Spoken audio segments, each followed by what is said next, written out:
नमस्कार, जय हिंद, वंदे मातरम। आप देख रहे हैं Chanakya news India live TV और Chanakya news India live TV के खास कार्यक्रम चाणक्य स्पेशल में आज आप सबका बहुत बहुत स्वागत है और मैं हूं अशोक मिश्रा। आज मैं बात करने जा रहा हूं एक ऐसे सच से जिसको छिपाने की भरपूर कोशिश की जा रही है। जी हां, एक वो कड़वा सच जिसको लेकर उत्तर प्रदेश का पूरा पुलिस प्रशासन यानी कि सरकारी अमला उस सच के वास्तविक सच को छिपाने का प्रयास कर रहा है, जिसको लेकर विपक्ष के नेताओं ने सरकार पर गंभीर आरोप लगाए। क्या वास्तव में योगी आदित्यनाथ के आंखों से निकला वो आंसू सिर्फ घड़ियाली आंसू थे या वास्तव में दर्द के आंसू थे? इन सारी सच्चाइयों पर आज मैं आपसे बातचीत करूंगा। इससे पहले मैं आप सबको बता दूं कि अब से कुछ ही देर पहले महाकुंभ में प्रयागराज में वो केंद्रीय चिकित्सालय के पास जब पत्रकारों ने वहां पर कवरेज करनी चाहिए तो वहां पुलिस प्रशासन के एक सिपाही ने पत्रकारों से अभद्रता की है, जिसका वीडियो भी सोशल मीडिया पर वायरल हो रहा है। और अब मैं आपका परिचय करा दूं, जो मेरे साथ मौजूद हैं सुशील कुमार जी। ये हमारे पटना जिला ब्यूरो है और ये वो चश्मदीद गवाह है जिन्होंने 29 जनवरी का वो हादसा अपनी आंखों से देखा है। लगभग 2 से 5 लोगों की जान तो इन्होंने खुद बचाई है, क्योंकि ये उस वक्त रात को 2 बजे संगम नोज पर मौजूद थे। सुशील जी, मेरा पहला सवाल है सीधा सीधा आपसे कि आप संगम नोज पे मौजूद थे, उस वक्त आपने क्या सुना और क्या देखा? आप जहां मौजूद थे उस रास्ते पर आपने क्या देखा और क्या सुना? जहां पर हम मौजूद थे वहां पर एम्बुलेंस की आवाज आई और इतना भीड़ तितर बितर होने लगा, भाग दौड़ होने लगा, जो कि आप इस वीडियो में देख सकते हैं कि किस प्रकार से चश्मदीद और हमने अपने वीडियो से उसको शूट कर रहे थे। उस दौरान देखा कि भीड़ एक तरफ आ रहे हैं और जा रहे हैं। इतनी भीड़ इतनी संख्या में थी जिसमें आप देख कर अंदाजा नहीं लगा सकते हैं कि जहाँ कम से कम एक व्यक्ति के लिए 2 जगह चाहिए। बावजूद इसके वो आप देख सकते हैं कि एक फीट के दायरे में एक आदमी सिमटा हुआ है। क्या हो सकता है उतने बड़े क्षेत्र में ये स्थिति हो सकती है। दूसरी चीज यह देखने को मिला कि आप वह इस वीडियो पे देखिए कि वहां 2 पुलिसमैन जो है वहां बैठा हुआ है और भीड़ के आगे वो नतमस्तक हो गया। योगी आदित्यनाथ जी का जो आंसू है वो वास्तव में सत्य है। जितना भरोसा उन्होंने अपने प्रशासन पर जताया वो खरा नहीं उतरे और उसमें हमने संवेदनशीलता का अभाव देखा। अगर संवेदनशीलता होता तो जो भीड़ आ रही थी और उनके संज्ञान में आ गया था, उन्होंने अपने बड़े अधिकारी से पूछना नहीं सही समझा। और हम यह समझ रहे हैं कि थोड़ा यह पुलिस प्रशासन जो वहां की है, खासकर योगी आदित्यनाथ के फ्री हैंड के चलते, वो सब या तो निरंकुश हो चुके हैं या फिर संवेदनहीन हो चुके हैं या फिर वह ओवर कॉन्फिडेंट हो रखे हैं। ये जब आपने पुलिस अधिकारी से वहां बात की तो उन्होंने क्या जवाब दिया?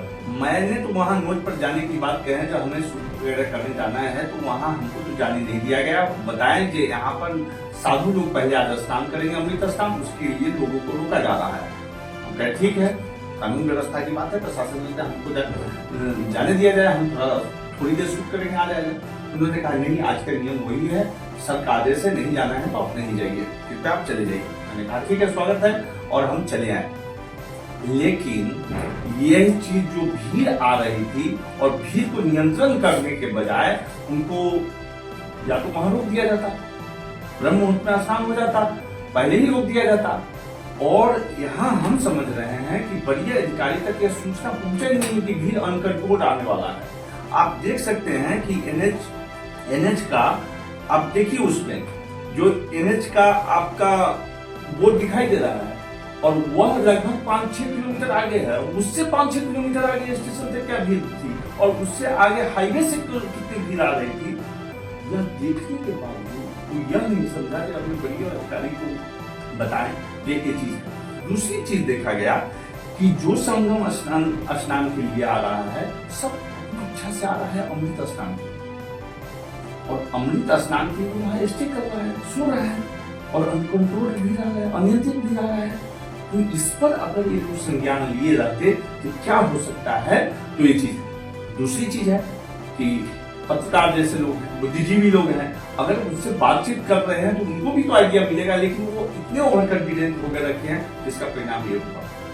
मतलब आप ये कहते हैं कि पुलिस प्रशासन जो ओवर कॉन्फिडेंस था उसकी वजह से ये हुआ। हाँ। आपका कहना सिर्फ हाँ, एक जगह हम यह भी देखें, कुछ बच्चे लोगों को, जो बच्चे हैं, युवा हैं, वह अखिलेश यादव जी का नारा भी लगा रहे थे, अखिलेश यादव जिंदाबाद। और कुछ बच्चे को देखा हूं जो हत्या कर रहे थे, वो कुछ को बचाना चाहिए था, वो बचाने के बजाय भीड़ को तितर-बितर कर रहा था।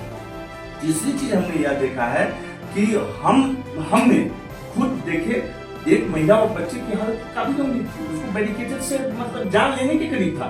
मैंने कैमरा को बंद किया, नहीं चाहिए ये कैमरा, और पहले हमें जान बचाना, समझिए कि जान बचा के हम वो कुंभ नहा लिए, कुंभ स्नान हमारा नहीं, ये वाकई आपने एक बहुत अच्छा काम किया, और एक जीवन बचाना कुंभ स्नान से ज्यादा महत्वपूर्ण है सुशील जी। और मैं सबसे बड़ी बात बताऊं अपने दर्शकों को भी, सुशील जी वहां मौजूद है और आपको देखा घटनाक्रम वो आपको बता रहे हैं। सुशील जी आज हम अपने दिल्ली स्टूडियो पहुंचे हैं, लेकिन पिछले 3-4 दिन का भ्रमण इनको करना पड़ा।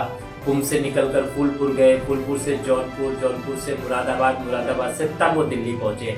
8 घंटे का सफर 48 घंटे में पूरा हुआ है सुशील जी का, तो ये भी इनका एक अनुभव रहा। लेकिन मैं आपको एक बात और बता दूं कि इस घटनाक्रम में जो भी वरिष्ठ अधिकारी जिम्मेदार थे, आज जो आयोग गठित किया गया है उस आयोग ने 4 सवाल किए, उन 4 सवालों के जवाब उन वरिष्ठ अधिकारियों के पास उपलब्ध नहीं था। उस दौरान वहां पे बहुत से पुलिस अधिकारियों से हमने भी बात करने की कोशिश की, उन्होंने सिर्फ इतना जवाब दिया कि हमारे पास किसी को रोकने का आदेश नहीं है। अगर वास्तव में संवेदनहीनता की जो बात सुशील जी कर रहे हैं, जो संवेदनहीनता पुलिस प्रशासन ने वहां दिखाई है, उसका परिणाम है ये 30 से 35 लोगों की जान जाना। लेकिन जिस तरह से आंकड़े निकल के आए हैं और जिस तरह से सरकार ने ये कहा कि सिर्फ 30 और 35 लोगों की मौत हुई है, इन दोनों आंकड़ों में और उस दिन के वास्तव लाइव वीडियोस में बड़ा फर्क नजर आ रहा है। कहीं ना कहीं उत्तर प्रदेश सरकार की वो पुलिस जिसपे हमेशा से दाग लगता रहा है, फिर इस बार सवाल के घेरे में है। मैं सुशील जी से जानना चाहूंगा, सुशील जी जब आप महाकुंभ से निकले वापस अपने गंतव्य के जाने के लिए, कितनी दूर तक आपको जाना पड़ा, वाहन कैसे मिला आपको वहां जाके? हमको वाहन प्राप्त करने के लिए पैदल लगभग मान के चला जाए कि जो झूसी स्टेशन है जी, उसके बाद 5 किलोमीटर आगे तक चलना पड़ा। मतलब फूलपुर वाले रोड पे आपको 5 किलोमीटर जाना पड़ा?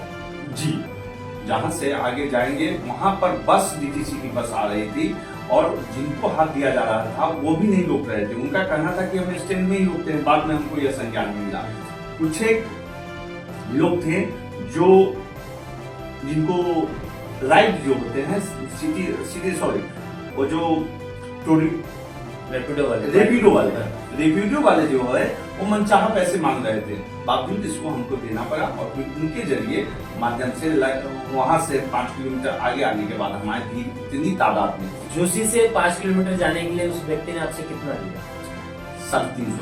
350 रुपये 5 किलोमीटर। जी, ये देखिए, एक मैं आपको बताऊं, जब ये सबसे बड़ी बात है, हमारे पत्रकार साथी हैं और पत्रकारों को नहीं बख्शा गया तो आम जनता की बात छोड़ दीजिए, क्योंकि महाकुंभ के नाम पर जिस तरह से उपद्रवी तत्वों ने लूट मचा रखी है, मैंने स्वयं भी कई बैटरी रिक्शा वालों को पकड़ा, कई लोगों को पकड़ा, तो सरकार को इस बात को भी संज्ञान में लेना पड़ेगा। सरकार शटल की बात कर रही है, हमने शटल चला रखा है, सरकार उत्तर प्रदेश परिवहन की 20,000 बसों की बात कर रही है, रेलवे 350 ट्रेन की बात कर रही है, लेकिन ये सब ना काफी है।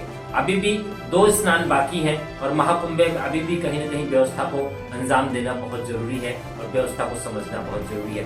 मेरा अगला सवाल है सुशील जी आपसे कि जब आपको वहां से बस मिली तो आपको 100 किलोमीटर का जो एरिया है जौनपुर, वहां तक पहुंचने में कितना समय लगा आपको?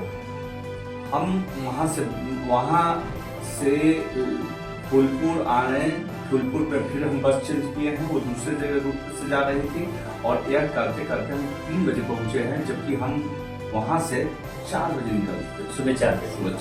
100 4 किलोमीटर का दायरा जो है सुशील जी ने सुबह 4 बजे निकले थे और शाम को 4 बजे, यानी कि 12 घंटे में उन्होंने 100 किलोमीटर का एरिया पार किया। ये वास्तविकता है, हम सब ने वो वीडियोस देखे हैं, हम सब मौके पर मौजूद थे और प्रयागराज के 100 किलोमीटर नहीं 200 किलोमीटर के दायरे तक जिस तरह से जाम लगा था, वो शायद ही हिंदुस्तान के इतिहास में कभी इतना बड़ा जाम और इतनी बड़ी पब्लिक एक साथ देखने को किसी भी कार्यक्रम या रैली या जनसभा में देखने को मिली होगी।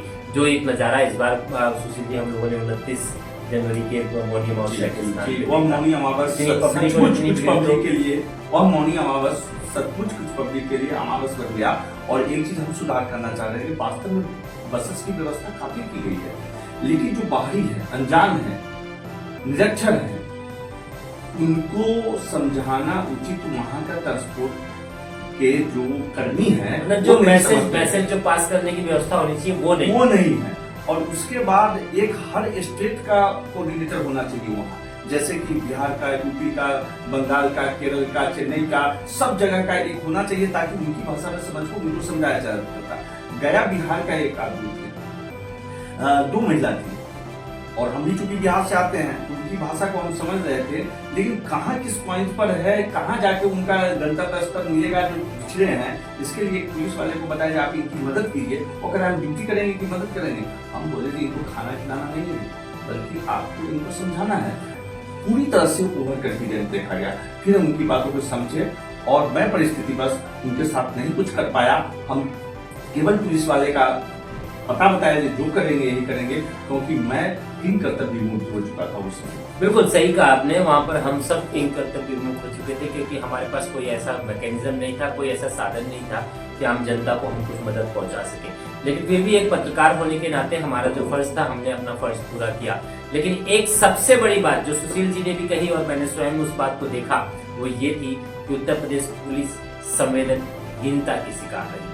कहीं न कहीं वो सिपाही जो सिर्फ तनख्वाह लेने के लिए ड्यूटी करने महाकुंभ में पहुंचे थे, उनकी संवेदनहीनता ने कईयों को उनके परिवार से बिछेड़ दिया, कईयों को अपना जान भी गंवानी पड़ी। ये उन सिपाहियों की संवेदनहीनता है जिनको इंसानियत नाम की चीज से कोई मतलब नहीं है। वर्दी मिल गई है, सरकारी तनख्वाह मिल रही है, और अपना समय 30 तारीख को तनख्वाह आ ही जाना है, हमें क्या दिक्कत है, कोई जिए या मरे।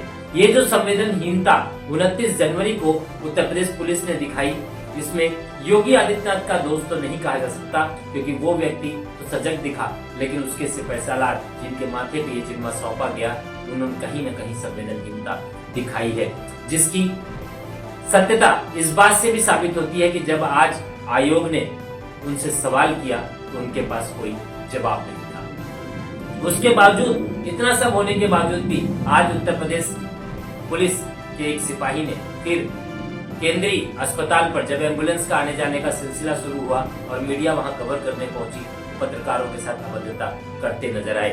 बाबा ध्यान दीजिए, आपकी छवि खराब करने के लिए भी कुछ उपद्रवी तत्व कहीं न कहीं से आ गए हैं। शायद इस बात पे भी आपको ध्यान देने की जरूरत है। जैसा कि सुशील जी ने बोला कि कई लोग अखिलेश यादव जिंदाबाद, कई लोग कुछ उल्टे सीधी हरकतें करते, बैरियर कूदते नजर आए। इन सब उपद्रवी तत्वों को भी इस भीड़ में नियंत्रण करने की आवश्यकता है। और वास्तव में जो मेरी अपनी जानकारी है, जो मैंने अपनी आंख से देखा है, वो वास्तविकता यही है कि कहीं न कहीं ये जो घटना घटी है, ये उपद्रवी तत्वों की उपज थी और उनकी खुरापात का ही नतीजा है। क्योंकि रात को 2 बजे अखाड़ों का स्नान नहीं होता है। अखाड़ों के स्नान का समय होता है सुबह 4:15 बजे। और जो एक अफवाह फैलाई गई संगम नोच पर कि अखाड़े आ चुके हैं, स्नान के लिए आ रहे हैं, जिसकी वजह से वहां भगदड़ मची, बैरिकेड्स टूटे और 30 से 35 लोगों को अपनी जान गंवानी पड़ी। ये उन उपद्रवी तत्वों को तलाश के उन पे नकेल कसने की आवश्यकता है। फिलहाल चाणक्य न्यूज इंडिया के खास कार्यक्रम चाणक्य स्पेशल में आज इतना ही। कल फिर लौटूंगा एक नए विषय की चर्चा करूंगा और उस पर विस्तार से हम आपसे बातचीत करेंगे। तब तक के लिए सुशील जी आपका बहुत बहुत धन्यवाद और सभी दर्शकों को मेरा नमस्कार। जय हिंद, वंदे मातरम।